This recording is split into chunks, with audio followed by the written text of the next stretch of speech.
RIMS anatomy lab में formaldehyde की तीखी गंध भरी हुई है, जहां विवेक, सोनल और आदित्य सावधानी से अध्ययन कर रहे हैं। स्टील की मेजों पर झुके हुए उनके चेहरे मंद रोशनी से जगमगा रहे थे। वे मानव खोपड़ियों और नसों का विच्छेदन करते हैं।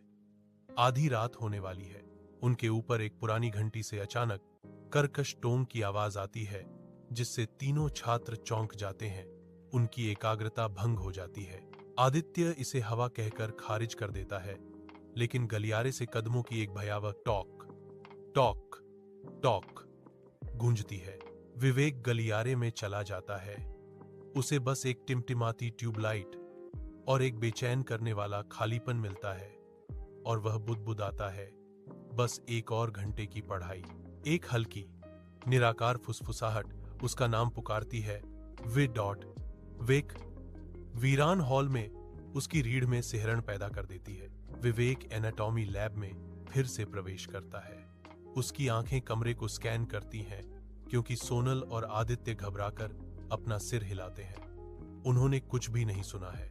एक कांच की अलमारी अपने आप चरमरा कर खुल जाती है, और आदित्य की धीमी आवाज एक इंटर्न की मौत की खौफनाक कहानी बयां करती है। आदित्य, बस करो, सोनल डांटती है।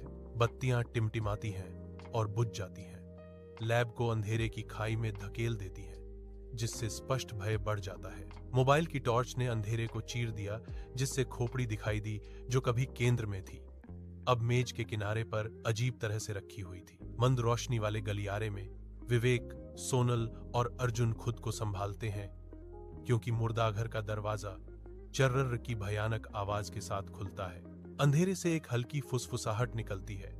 अधूरी पढ़ाई, अधूरा आत्मा। जैसे ही सोनल डर से कांप उठती है, विवेक चिल्लाता है, चलो चलें। जैसे ही दरवाजा धड़ाम से बंद होता है, उन्हें अचानक भयानक सन्नाटे में डुबो देता है। अगली सुबह विवेक का चेहरा पीला पड़ जाता है। आंखें अविश्वास से चौड़ी हो जाती हैं जब वह नया टैग पढ़ता है।